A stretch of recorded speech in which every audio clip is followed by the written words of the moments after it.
안녕하세요. 강사로 초청된 마이클리 교수는 서울대학교에서 외국인 교수로 재직 중이며 한국의 자립적 발전과 문화적 독창성을 세계에 알리는 역할을 맡고 있습니다.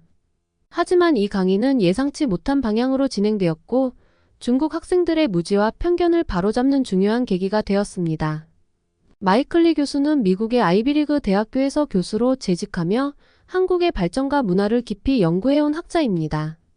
그는 한국의 독창적인 발전과 문화를 세계에 알리기 위해 서울대학교로 이민을 왔습니다. 미국 대학교는 마이클리 교수에게 한국의 선진국적 특성과 독립적 발전을 주제로 베이징 대학교에서 강의를 진행하라는 요청을 했습니다. 이 요청은 한국의 문화와 발전을 중국에 알릴 수 있는 좋은 기회로 여겨졌습니다. 미국 대학교의 인사부는 중국 학생들 중에서 한국에 대해 호의적인 학생들만을 강의실에 모아둘 것이라고 보장했으나 이 보장이 실제로 지켜질지는 불확실했습니다. 마이클리 교수는 중국의 한국에 대한 열등감이 강하다는 사실을 알고 있었지만 강의를 통해 한국의 자립적 발전을 설명할 기회를 가졌습니다. 강의 당일 마이클리 교수는 베이징 대학교의 강의실에 도착했습니다. 강의실에 들어서자마자 일부 중국 학생들은 한국의 발전을 비난하며 한국이 중국의 영향을 받은 모방 국가라고 주장했습니다. 이들은 한국의 지하철, 공항, 아파트 등 다양한 생활 편의시설이 중국의 것을 모방했다고 지적하며 한국이 중국의 기술과 문화적 성과를 단순히 복제했다고 비난했습니다. 학생들은 또한 한국의 사회적 문제를 지적하며 한국이 범죄율과 사회적 불안에 시달리고 있다고 주장했습니다. 그들은 한국의 발전이 실질적이지 않다고 하면서 한국이 중국의 도움 없이 독립적으로 발전할 수 없다고 주장했습니다. 이들의 발언은 단순한 비판을 넘어서 한국의 자립적 성과와 독창성을 부정하는 것이었습니다. 마이클리 교수는 학생들의 오해와 편견에 대응하기 위해 강의에서 한국의 자립적 발전을 상세히 설명했습니다. 그는 한국이 중국의 영향을 받지 않고 독립적으로 발전해온 과정을 설명하며 한국의 기술과 인프라가 단순히 중국의 복제가 아님을 강조했습니다. 마이클리 교수는 한국의 지하철 시스템, 공항, 아파트 등 다양한 기술이 어떻게 한국의 독창적인 연구와 개발을 통해 발전했는지를 설명했습니다.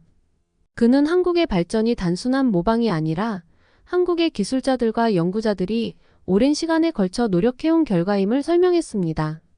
한국의 기술력과 사회적 발전은 중국의 도움 없이 자립적으로 이루어졌다는 점을 강조하며 한국의 독창적인 성과를 증명했습니다. 마이클리 교수는 한국의 경제 발전과 기술 혁신이 어떻게 국제사회에서 인정받고 있는지를 설명했습니다.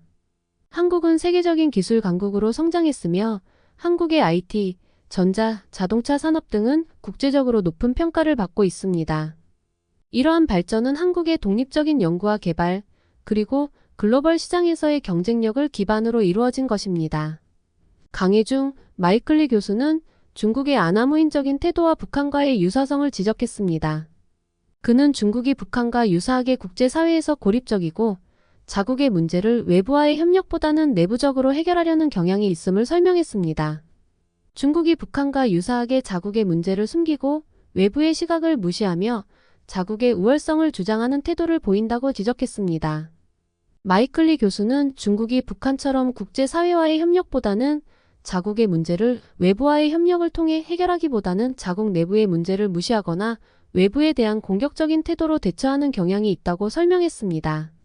그는 중국이 이러한 태도를 통해 국제사회와의 신뢰를 잃고 있으며 이는 북한과 유사한 접근 방식이라는 점을 강조했습니다.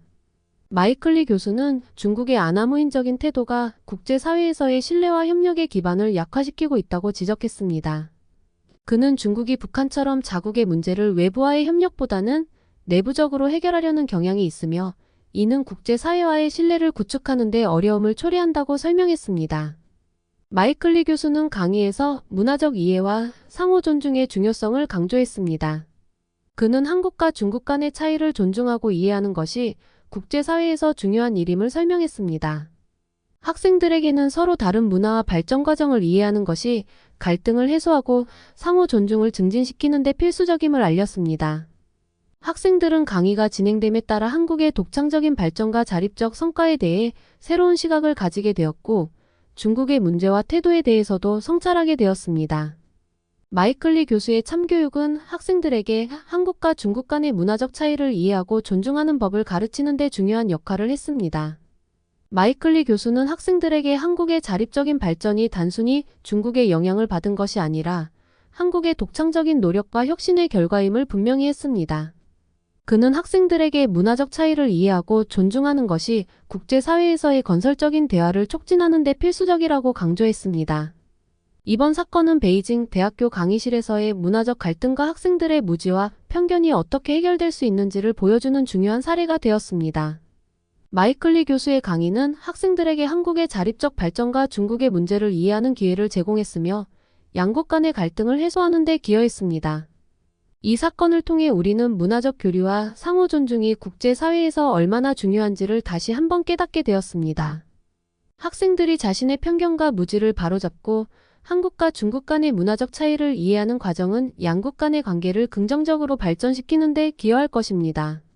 마이클리 교수의 강의는 학생들에게 한국과 중국 간의 문화적 차이를 이해하고 존중하는 방법을 배우는 중요한 기회가 되었으며 이는 국제사회에서의 평화롭고 건설적인 관계를 위한 중요한 발걸음이었습니다.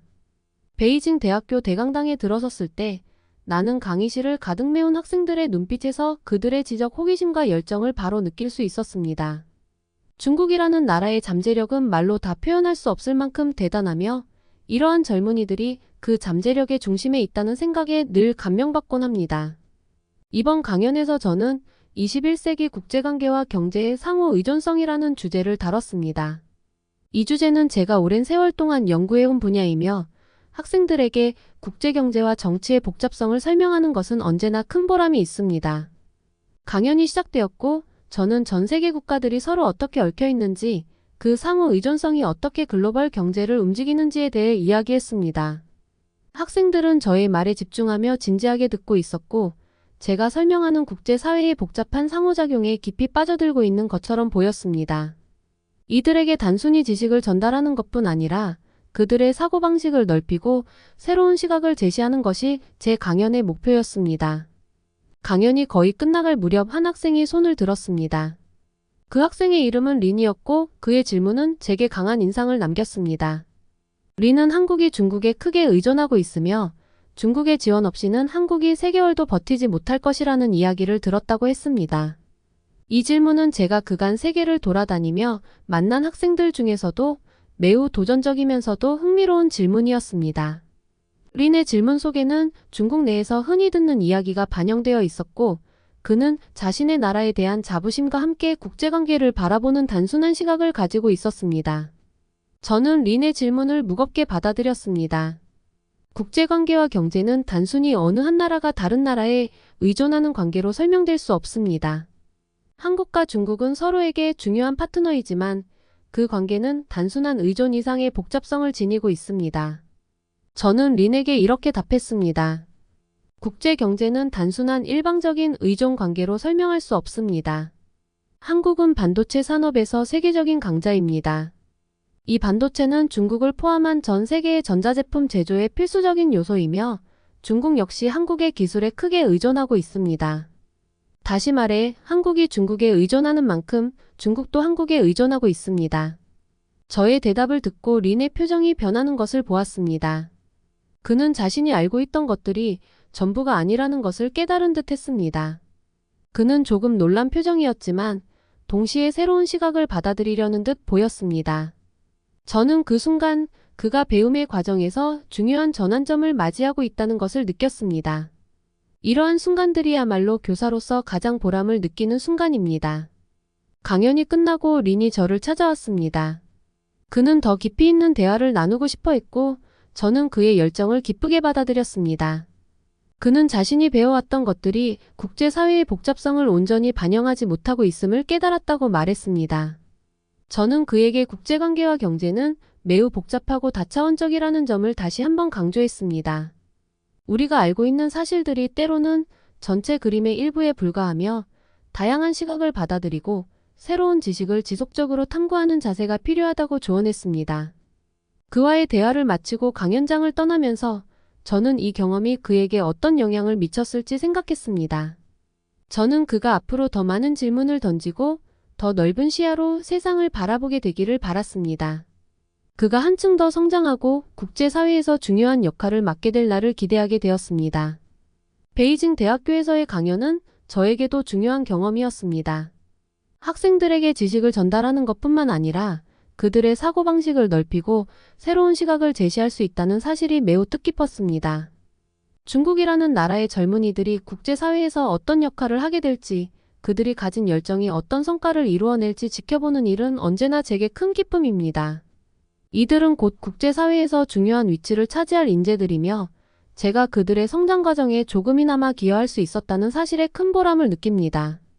이러한 경험을 통해 교육의 힘을 다시 한번 깨닫게 됩니다. 우리의 대화가 그들의 삶에 어떤 영향을 미칠지, 그들이 앞으로 어떤 선택을 하게 될지 알 수 없지만 제가 한 말들이 그들의 생각에 작은 씨앗을 심었다고 믿습니다. 시간이 지나면 그 씨앗이 자라나 열매를 맺을 것입니다. 저는 그들이 앞으로도 계속해서 질문하고 배우며 성장해 나가기를 진심으로 바랍니다. 시청해주셔서 감사합니다. 구독과 좋아요, 알림 설정은 제작에 큰 힘이 됩니다.